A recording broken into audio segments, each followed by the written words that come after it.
अच्छा जी, लास्ट हमने ये ग्रुप वन एलिमेंट्स स्टार्ट किए थे। इनकी फिजिकल प्रॉपर्टीज जो है वो हमने डिस्कस कर ली थी। नेक्स्ट हम बात करेंगे chemical properties of group one elements. ठीक है जी, chemical properties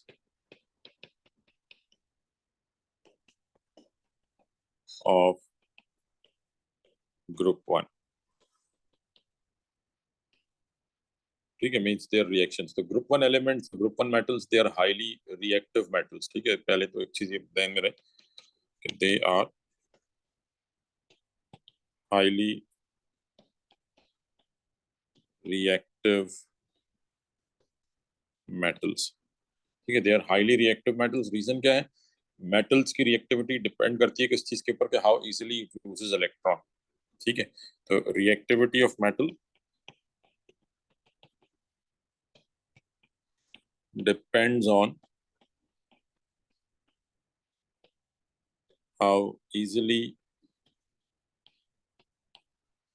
it loses electron. ठीक है, जो मेटल जितना जल्दी इलेक्ट्रॉन लॉस करेगा मतलब उतना ज्यादा रिएक्टिव होगा।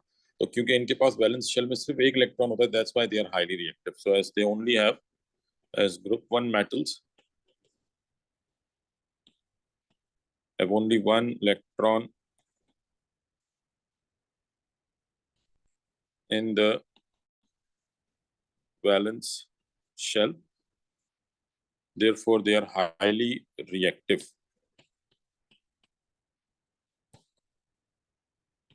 They are highly reactive. तो ग्रुप वन मेटल्स क्या है? They are highly reactive metals. Reason क्या है कि इनके पास वैलेंस शेल में सिर्फ एक ही इलेक्ट्रॉन होता है, तो ये बड़ी आसानी से इलेक्ट्रॉन लॉस कर देते हैं। And the reactivity of metal increases down the group. They get more reactive down the group. Reactivity of metals increases down the group. ठीक है, डाउन द ग्रुप क्या होगा? रिएक्टिविटी इंक्रीज होगी। Reactivity of metals increases down the group. Reason is के as we are going down the group, तो number of shells बढ़ रहे हैं। जितने शेल्स बढ़ेंगे वैलेंस इलेक्ट्रॉन दूर होता जाएगा, उसको लॉस करना उतना ही आसान होगा। यानी आप कह लें कि लेट्स सपोज लिथियम है, लिथियम का वैलेंस इलेक्ट्रॉन सेकंड शेल में है। ठीक है, तो ये डिस्टेंस कम है। बट अगर हम सोडियम की बात करेंगे, सोडियम का वैलेंस इलेक्ट्रॉन थर्ड शेल में है, तो डिस्टेंस बढ़ जाएगा। जितना डिस्टेंस बढ़ेगा इलेक्ट्रॉन लॉस करना उतना ही आसान होगा। तो हम कहेंगे sodium is more reactive as compare to lithium. तो reactivity of metals increases down the group as it becomes easier to lose electron. As it becomes easier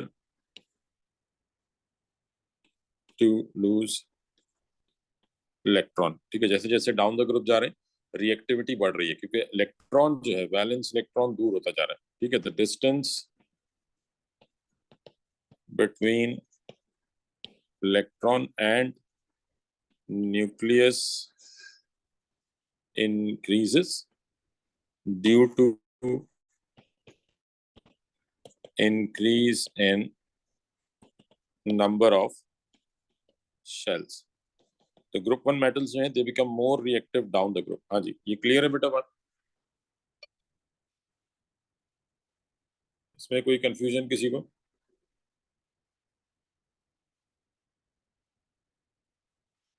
हाँ जी, ये कॉन्सेप्ट क्लियर है कि रिएक्टिविटी डाउन द ग्रुप बढ़ेगी। ठीक है ना? तो सबसे जो least reactive group one element होगा लिथियम, और मोस्ट रिएक्टिव जो सबसे नीचे होगा। अब इनके रिएक्शंस की हम बात कर लेते हैं। अच्छा, दे आर रिड्यूसिंग एजेंट्स, ये ध्यान में रखिएगा। ग्रुप वन मेटल्स जो है ये क्या है? They are strong reducing agent, क्योंकि खुद ऑक्सीडाइज हो रहे हैं, इलेक्ट्रॉन लॉस कर रहे हैं। They are strong reducing agents. ठीक है, ये क्या होते हैं? स्ट्रॉन्ग रिड्यूसिंग एजेंट्स हैं। ठीक है, as they easily get oxidise. अच्छा, अब इनके रिएक्शंस में सबसे पहला रिएक्शन आ जाता है रिएक्शन विद वाटर।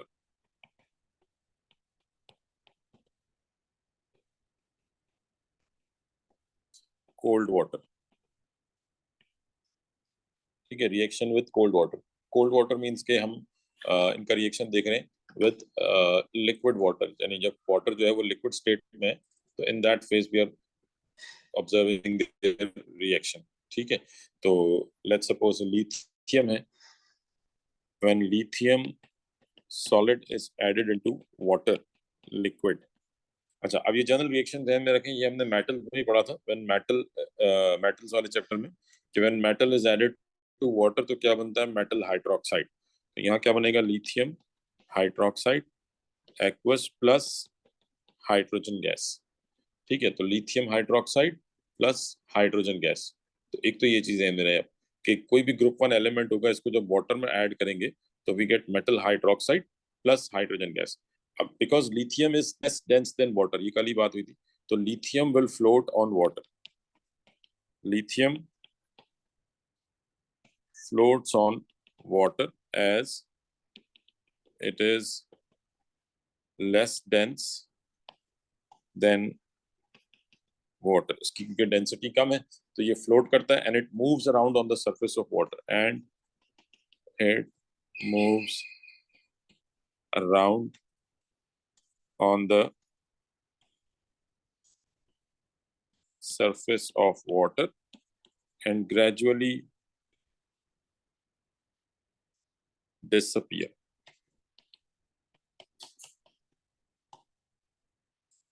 ठीक है, थोड़ी देर में डिसअपियर हो जाएगा. हाईली एक्सोथर्मिक रिएक्शन है. हाईली exothermic reaction releases huge amount of energy.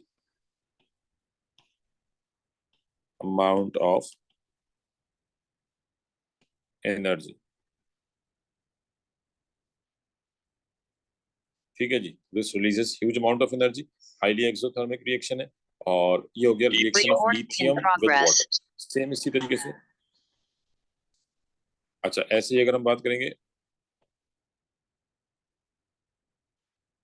sodium will also react in a similar manner. Sodium solid plus water gives sodium hydroxide plus hydrogen gas. तो आप देखें पूरा रिएक्शन सेम है, सिर्फ डिफरेंस क्या होगा कि this will react more vigorously. It also floats on water.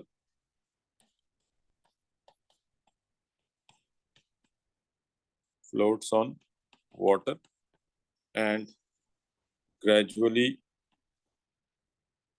disappear. ठीक है, might burn with yellow flame, यानी यहाँ पे ज्यादा एनर्जी रिलीज होगी, ज्यादा एक्सोथर्मिक रिएक्शन होगा. It might catch fire.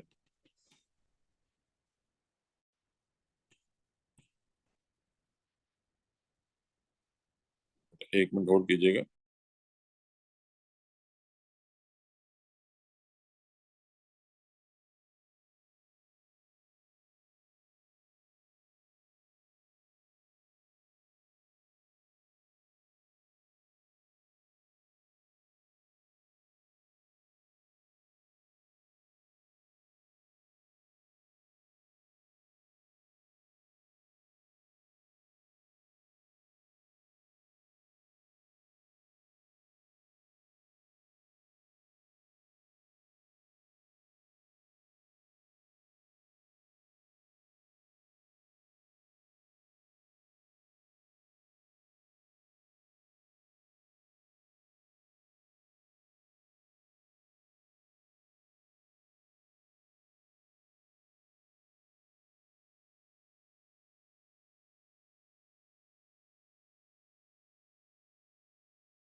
ठीक है जी, तो it might catch fire and burn with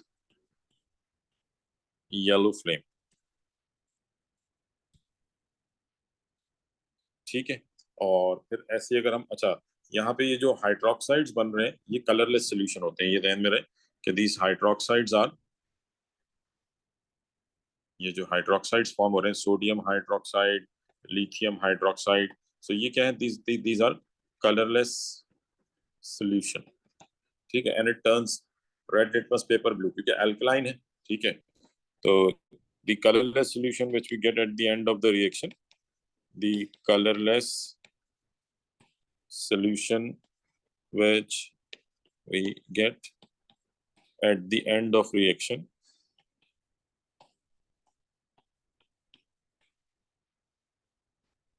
turn red litmus into blue. ठीक है, क्या करता है? It turns red litmus into blue. तो ये कुछ पॉइंट्स आपको ध्यान में रखने हैं। अच्छा, ऐसे अगर हम पोटेशियम के रिएक्शन की बात करें, potassium reacting with water, lithium sodium then potassium reacting with water, this gives potassium hydroxide plus hydrogen gas. ठीक है, potassium hydroxide plus hydrogen gas. तो पोटेशियम हाइड्रोक्साइड जो है this reacts explosively, यानी अब ये जो रिएक्शन होगा when we add potassium into water, तो ये बाकायदा एक्सप्लोड करेगा, इतनी एनर्जी रिलीज। तो it reacts explosively। तब यहाँ से पता लग रहा है कि रिएक्शंस जो हैं वो they are getting more vibrant, ठीक है ना, more violent, explosively more violent reaction occurs. ठीक है, फिर जैसे जैसे नीचे जाते जाएंगे और ज्यादा वायलेंट रिएक्शन होता जाएगा। तो this is reaction of group 1 elements with cold water. हाँ जी बेटा, क्लियर है ये सबको?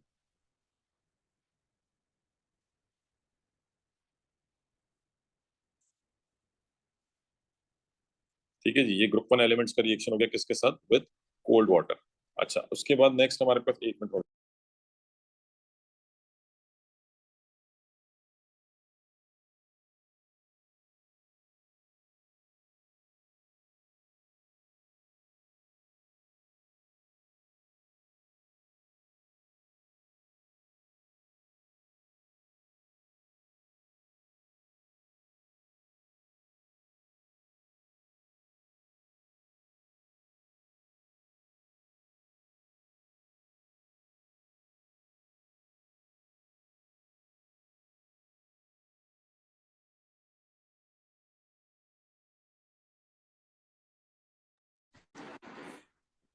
ठीक है जी, एक तो ये रिएक्शन हो गया, reaction with cold water.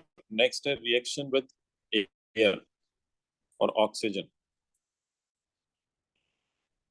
Reaction with oxygen कहते हैं और एयर, बिकॉज ये एयर में मौजूद ऑक्सीजन से रिएक्ट करते हैं। तो they are highly reactive metal, they reacts with oxygen present in a air at a very fast pace। यानी आप कह लें कि they are highly reactive metals, react with oxygen present in air instantaneously,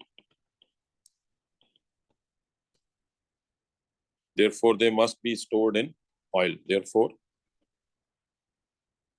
they must be stored in oil. ठीक है, इनको oil में store करके रखते हैं बिकॉज ये फॉरन रिएक्ट कर जाते हैं। लेट्स से अगर लिथियम है और सोडियम है, sodium will react with oxygen present in air to give sodium oxide. ठीक है, इसको बैलेंस कर लें तो ये बैलेंस हो जाएगा। और ये जो ऑक्साइड है ये व्हाइट सॉलिड होते हैं, व्हाइट पाउडर्ड सॉलिड होते हैं। ठीक है, and they might burn with their respective flame colour, जो भी इनके फ्लेम कलर्स होते हैं। जैसे सोडियम है तो ये येलो फ्लेम कलर देगा। They might burn with their respective flame colours. तो ये होगा ग्रुप 1 एलिमेंट्स। ठीक है, ये ग्रुप 1 एलिमेंट्स की प्रॉपर्टीज बोथ फिजिकल और केमिकल जो है वो हमने डिस्कस कर ली है। नेक्स्ट अब हमें स्टार्ट करने ग्रुप 7। ठीक है, अगला जो टॉपिक है group 7, also known as halogens. ठीक है, हैलोजेंस क्यों कहते हैं इनको? They are salt makers. जब ये मेटल्स के साथ ज्वाइन होते हैं तो सॉल्ट बनाते हैं, दे आर सॉल्ट मेकर्स। ठीक है, अब कौन कौन से एलिमेंट हैं हैलोजेंस में? फ्लोरीन है, क्लोरीन है, ब्रोमीन है, आयोडीन है, एस्थेटीन है। These are group 7 elements. ठीक है, एंड दे आर हैलोजन। अब पहली चीज जो आपको इनके बारे में ध्यान में रखनी है कि they are non metals. They are non metals.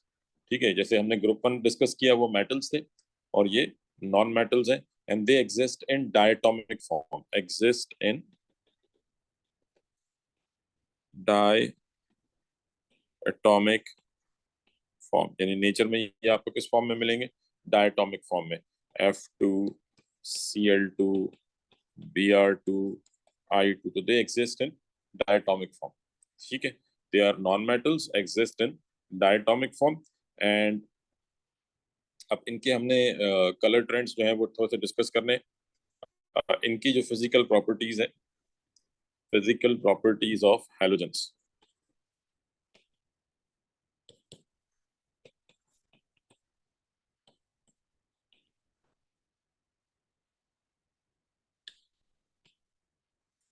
ठीक है, सबसे पहले आ जाती है इनकी state.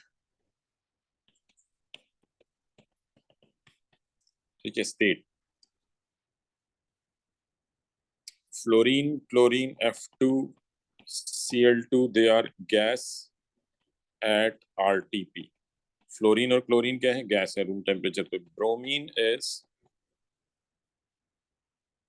Liquid at RTP and iodine is solid at RTP।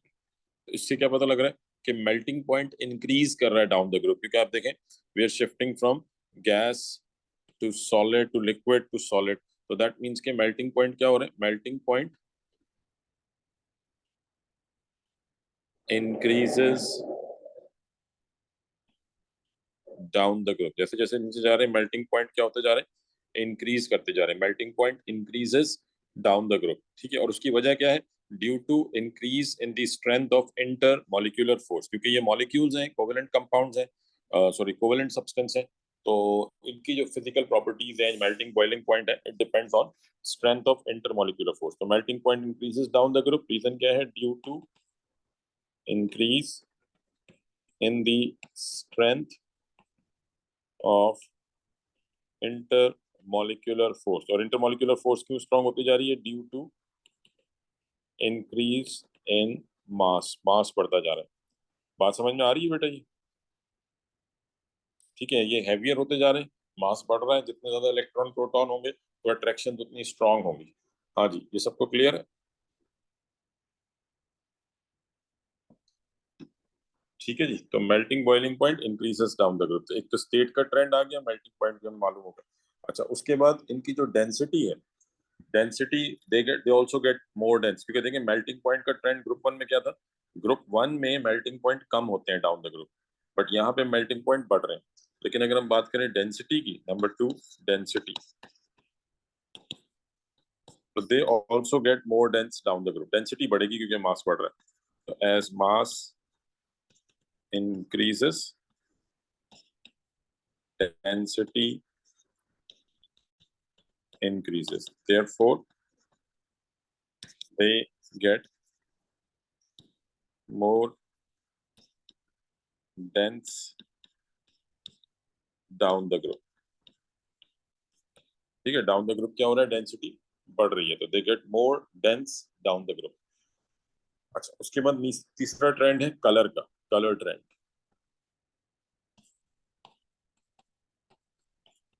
Their colors get darker as we go down the group। Colors get darker as we go down the group। ठीक है, जैसे जैसे नीचे जाएंगे इनके कलर्स क्या होते जाते हैं? डार्क होते जाते हैं। For example, fluorine is very light yellow gas, pale yellow कह दें या लाइट येलो कह दें, ठीक है, गैस है। क्लोरीन इज येलो ग्रीन और greenish yellow gas, greenish yellow gas, ठीक है। Bromine is a red brown liquid, क्योंकि रेड ये लिक्विड फॉर्म में होता है, तो it is red brown liquid, ठीक है। और अगर इसके फ्यूम्स होंगे यानी ये गैस की फॉर्म में होगा और डिसॉल्व्ड इन वाटर होगा, तो it gives, when dissolved in water, bromine, इसको मैं इस तरह से लिखता हूँ, aqueous dissolved in water, this gives yellow colour, ठीक है, and gives brown fumes, gas की फॉर्म में गिव्स ब्राउन फ्यूम्स। तो अब ये तीनों कलर देखें, ध्यान में रखें कि ब्रोमीन जब लिक्विड फॉर्म में है, प्योर लिक्विड है, तो रेड ब्राउन, अगर डिसॉल्व्ड इन वाटर है तो येलो कलर होगा, और अगर गैस की फॉर्म में है तो ब्राउन फ्यूम्स देगा, ठीक है। फिर ऐसी आयोडीन है, iodine I2, this is a grey black solid, grey, क्योंकि ये सॉलिड फॉर्म में होता है, ग्रे ब्लैक सॉलिड, ठीक है। और अगर फ्यूम्स की फॉर्म में है, गैस की फॉर्म में है, तो this gives purple fumes, and when dissolved in water, iodine dissolved in water, aqueous phase, this gives brown colored solution, ठीक है। तो ये कुछ कलर्स हैं आपको हेलोजेंस के जो ध्यान में रखने हैं, काफी इंपॉर्टेंट कलर्स हैं, देख लें इसको, इनमें कोई क्वेश्चन है कुछ पूछ लें। क्लियर है बेटा यहाँ तक सबको? इसमें कोई सवाल, कोई कंफ्यूजन?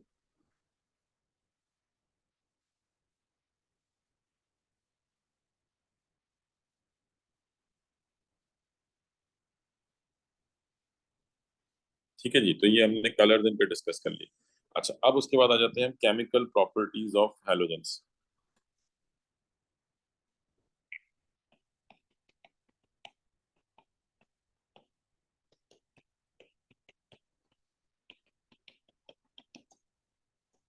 केमिकल प्रॉपर्टीज, तो हेलोजेंस क्योंकि नॉन मेटल्स हैं, तो इनकी जो रिएक्टिविटी है वो डिपेंड करती है कि how easily they lose electron, sorry they gain electron.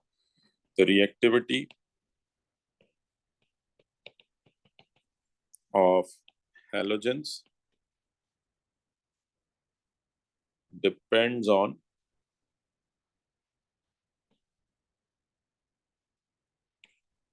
how easily it gain electron, which become difficult as we go down the group, which gets difficult as we go down the group, ठीक है। जैसे जैसे down the group जाएंगे, it becomes difficult, electron gain करना मुश्किल होता जाएगा। उसकी वजह क्या है?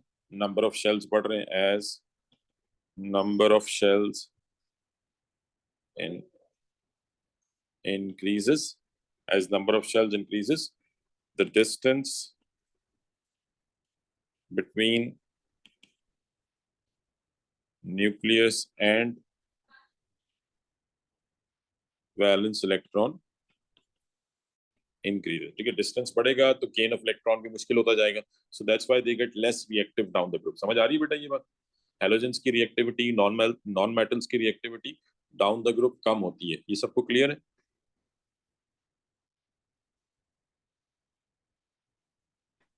हाँ जी, ये पॉइंट सबको क्लियर है कि they get less reactive as we go down the group, ठीक है। तो हेलोजेंस जो है ये लेस रिएक्टिव होते जाएंगे, तो इसका मतलब most reactive halogen is fluorine.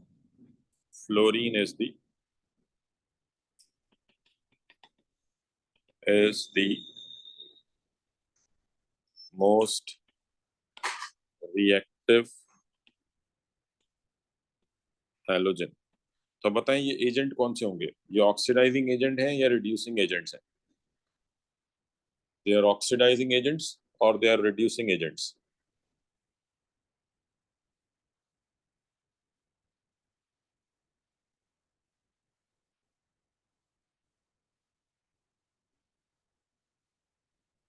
हाँ जी, हेलोजेंस क्या होंगे? ऑक्सीडाइजिंग एजेंट और रिड्यूसिंग एजेंट्स। रिड्यूसिंग एजेंट्स नहीं बेटा, ये ऑक्सीडाइजिंग एजेंट है, क्योंकि ये खुद रिड्यूस होते हैं ना, इलेक्ट्रॉन गेन करते हैं, दे आर गेनिंग इलेक्ट्रॉन, तो रिडक्शन होगी। रिडक्शन क्या है? Gain of electron. अब अगर खुद लॉस कर रहे हैं तो इसका मतलब दूसरे को गेन करा रहे हैं ना। जैसे मेटल्स को हमने कहा था, मेटल्स वर रिड्यूसिंग एजेंट, मेटल्स खुद ऑक्सीडाइज होते हैं, तो ये क्या है, दे आर ऑक्सीडाइजिंग एजेंट्स। ये ऑक्सीडाइजिंग एजेंट है, उसकी वजह क्या है कि देम सेल्फ गेट रिड्यूस, खुद इलेक्ट्रॉन गेन कर रहे हैं। समझ आ रही बात? तो ये ऑक्सीडाइजिंग एजेंट है। हाँ जी, ये पॉइंट क्लियर है सबको? They are oxidising agents. ठीक है जी। तो अब इसमें जो सबसे इंपॉर्टेंट इनका रिएक्शन है, that is displacement reaction of halogens. Displacement reaction of halogens. ठीक है, तो हैलोजेंस जो है they undergo displacement reaction. A more reactive halogen will displace less reactive halogen from its solution. A more reactive halogen will displace less reactive halogen from its solution. A more reactive halogen will displace less reactive halogen from its solution. ठीक है, तो अब suppose अगर हमारे पास solution है sodium chloride का, and we add fluorine into it, because fluorine is more reactive, it will displace Cl. ये क्या करेगा, Cl को डिस्प्लेस कर देगा। More reactive will displace less reactive, तो इट बिकम्स सोडियम फ्लोराइड, और क्लोरीन डिस्प्लेस हो जाएगा। ठीक है, तो इसमें क्या हुआ, फ्लोरीन जो है वो क्लोरीन को डिस्प्लेस कर देगा। अब इसको आप बैलेंस कर लें, यहाँ पे 2 आ जाएगा, यहाँ पे 2 आ जाएगा। अच्छा, ये जो ग्रुप 1 सॉल्ट्स हैं ये सब कलरलेस सोल्यूशन होंगे। This is colourless, dissolved in water है। This was also colourless. अब ये जो क्लोरीन बनेगा, ठीक है, आपको क्लोरीन का कलर जो है वो कलरलेस सोल्यूशन बनेगा। क्लोरीन जो है this gives greenish yellow fumes, green yellow fumes, we get green yellow fumes. हाँ जी, रिएक्शन क्लियर है बेटा? ये डिस्प्लेसमेंट रिएक्शन, इसमें किसी को कोई confusion? A more reactive halogen will displace less reactive halogen. Is it clear?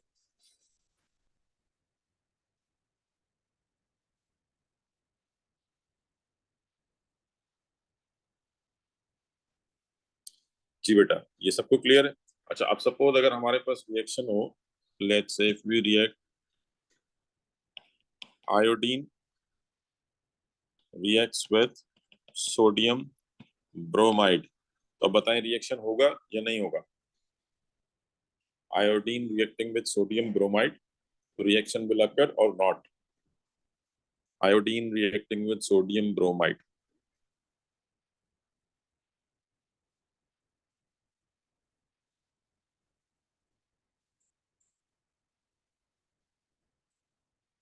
जी बेटा, will iodine reacts with sodium bromide? No. उसकी वजह क्या है कि रिएक्टिविटी के हिसाब से, रिएक्टिविटी के accordingly fluorine, chlorine, bromine, iodine, तो iodine is less reactive than bromine. इसका मतलब आयोडीन ब्रोमीन को डिस्प्लेस नहीं कर सकता। Iodine can not replace bromine, तो therefore no reaction, no reaction. ठीक है, नो रिएक्शन विल अकर। उसकी वजह क्या है? Iodine is less reactive than bromine.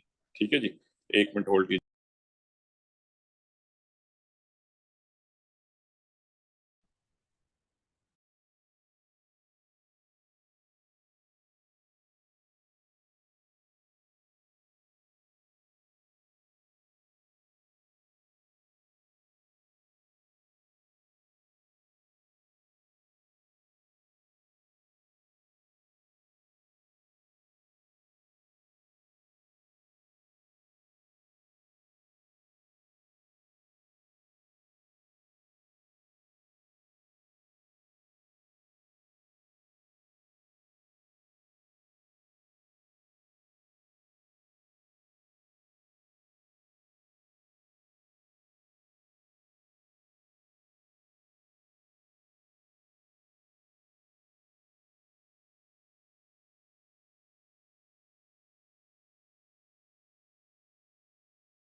ठीक है जी बेटा, यहाँ तक क्लियर है सबको? तो नो रिएक्शन में रखा। हाँ जी, इसमें कोई कंफ्यूजन?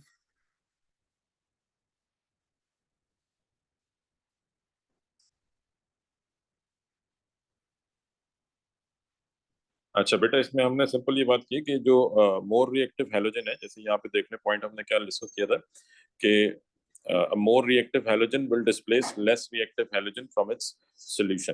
तो because fluorine was more reactive, इनकी डाउन द ग्रुप रिएक्टिविटी कम होती है, तो fluorine is more reactive than chlorine. तो फ्लोरीन ने क्लोरीन को डिस्प्लेस किया, पहले NaCl था, NaF बन गया। ठीक है, बट अगर हम आयोडीन का रिएक्शन करते हैं किसके साथ? सोडियम ब्रोमाइड के साथ, तो iodine can not replace bromine. उसकी वजह क्या है? Iodine is less reactive than bromine, bromine से लेस रिएक्टिव है। हाँ जी, क्लियर है बात? ठीक है जी, ये सबको क्लियर है? अच्छा एक,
ठीक है जी, तो ये डिस्प्लेसमेंट रिएक्शन ऑफ हैलोजेंस हो गए। अब इसके बाद नेक्स्ट आ जाते हैं हमारे पास ट्रांजिशन एलिमेंट्स। ट्रांजिशन एलिमेंट्स, ठीक है। ट्रांजिशन एलिमेंट्स क्या है? बेसिकली ये these are elements present between group 2 and group 3, ये तो सबको मालूम होगा। Elements present between group 2 and group 3। ठीक है जी, ग्रुप 2 और ग्रुप 3 के दरमियान में जो एलिमेंट्स मौजूद हैं, ठीक है, we are talking about these elements. ये जो एलिमेंट्स है, ठीक है, these are transition elements, plus ये भी ट्रांजिशन एलिमेंट्स है। बट ओ लेवल्स में खैर हम इनको इतना डिस्कस नहीं कर रहे होते। तो मेन आप ये ध्यान में रखें कि ये जो एलिमेंट्स हैं सारे, these are all transition elements. तो transition elements they are present between group 2 and group 3। Metals हैं, they are metallic by nature, they are metallic by nature. ठीक है, मेटल्स होते हैं and they have high densities. ठीक है, अगर हम इनको कंपेयर करें ग्रुप 1 या ग्रुप 2 से, तो they are they are hard solids, they are hard solids। for example,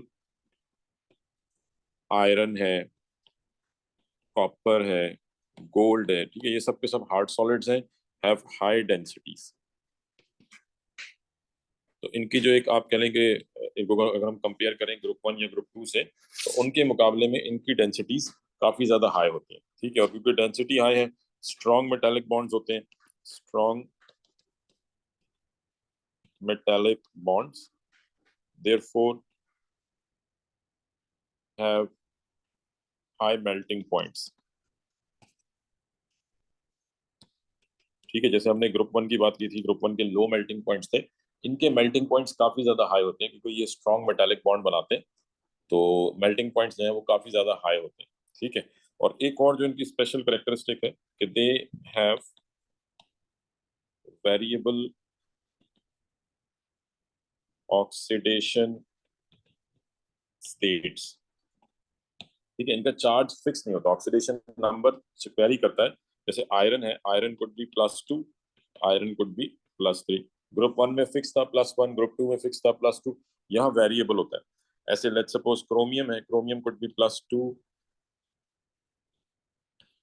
+3, +6, ठीक है।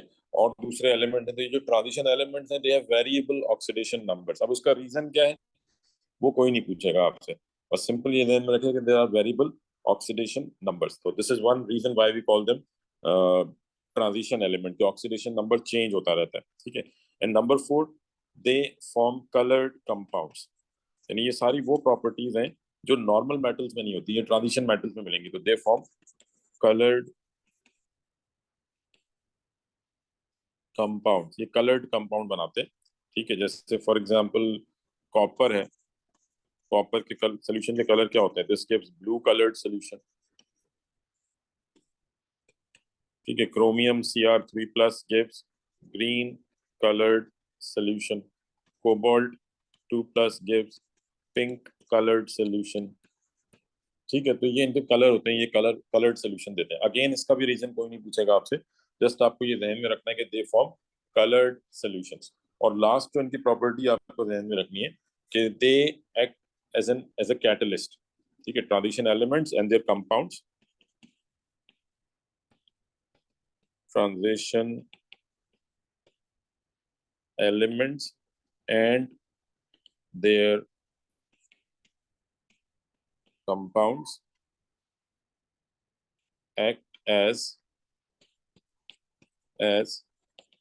catalyst in various industrial processes, ठीक है जी। एक मिनट बेटा होल्ड करें।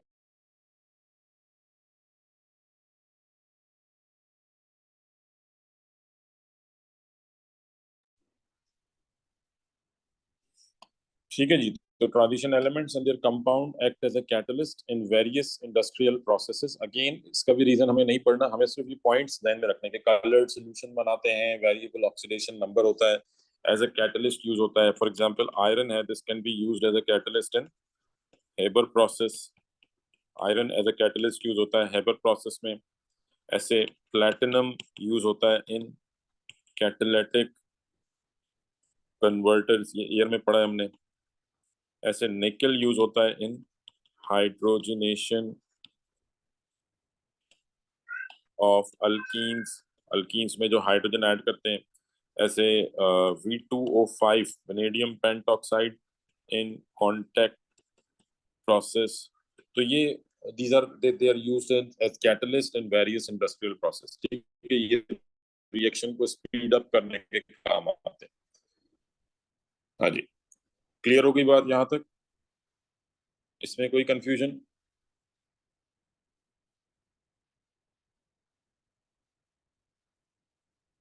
ठीक है। और लास्ट इसमें अब हमने बात करनी है नोबल गैसेस की। नोबल गैसेस, ठीक है। नोबल गैसेस क्या है? These are group 8 elements, group 8 elements, ठीक है। इनको ग्रुप 0 भी कहा जाता है। कौन कौन से एलिमेंट है? हीलियम, नियॉन, आर्गन, क्रिप्टॉन, ठीक है। ये जो एलिमेंट्स है, helium, neon, argon, krypton, xenon, radon, ठीक है। बाकी ये रेडियो एक्टिव है तो इसको हम डिस्कस नहीं कर रहे, ठीक है। तो these are krypton, xenon, radon, ये ग्रुप 8 एलिमेंट्स हैं, नोबल गैसेस कहलाती हैं, ठीक है। और ये मोनो एटॉमिक फॉर्म में एग्जिस्ट करती हैं। इनकी जो चीजें आपको, जो पॉइंट्स आपको ध्यान में रखनी है, these are mono atomic gases, यानी एक तो ये गैस की फॉर्म में एग्जिस्ट करते हैं, प्लस ये मोनो एटॉमिक है, यानी सिंगल एटम की फॉर्म में। ये बॉन्डिंग नहीं करते क्योंकि इनका वैलेंस शेल ऑलरेडी कंप्लीट होता है, ठीक है। तो they do not form bonds, do not form bonds as valence shell is already filled। तो ना तो ये इलेक्ट्रॉन लॉस करते हैं, ना गेन करते हैं, ना शेयर करते हैं। दैट्स व्हाई ये सिंगल एटम की फॉर्म में एग्जिस्ट करते हैं, ठीक है। मोनो एटॉमिक है and they are highly unreactive gases, highly unreactive gases, ठीक है, they are highly unreactive gases. उसकी वजह क्या है? अगेन, इनका वैलेंस शेल कंप्लीट होता है। फॉर एग्जांपल अगर मैं नियॉन की बात करूं, तो नियॉन का एटॉमिक नंबर है 10। तो कॉन्फ़िगरेशन क्या होगी? फर्स्ट शेल में 2 इलेक्ट्रॉन, सेकंड शेल में 8। तो अब देखें इसका वैलेंस शेल कंप्लीट है। ऐसे आर्गन है, आर्गन का एटॉमिक नंबर है 18। तो 2 8, पहले शेल में 2, दूसरे में 8, 10 हो गए, तीसरे में 8, ये 18। तो इसका भी वैलेंस शेल फिल्ड है। तो क्योंकि इनके वैलेंस शेल फिल्ड है, तो इसी वजह से ये बॉन्डिंग में इन्वॉल्व नहीं होते हैं, हाईली अनरिएक्टिव होते हैं। तो ये नोबल गैसेस कहलाती हैं। They do not react with any other substance. बाकी इनके यूजेस वगैरह आप सिलेबस में से निकल गए हैं, तो उनके ऊपर कोई क्वेश्चन नहीं आएगा। तो बस ये हमारा पीरियोडिक टेबल था। ये चैप्टर हमारा कंप्लीट हो गया। ठीक है जी, यहाँ किसी को कोई सवाल कोई क्लियर है? ये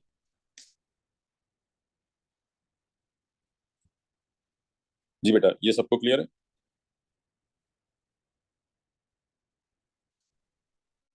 ठीक है, ये चैप्टर हमारा कंप्लीट हो गया। नेक्स्ट अब हमें सेपरेशनल टेक्निक से स्टार्ट करनी है। तो वो फिर हम कल क्लास करते हैं। बच्चे कम है तो कल भी हम इंशाल्लाह फिर इसी टाइम पे क्लास रखेंगे। ठीक है ना? तो कल सेपरेशनल टेक्निक्स हम डिस्कस करेंगे, तो वो काफी इंपॉर्टेंट है P4 के हवाले से। तो कल इंशाल्लाह ताला फिर हम सेपरेशनल टेक्निक्स करते हैं। ठीक है जी, चलिए, अल्लाह हाफिज।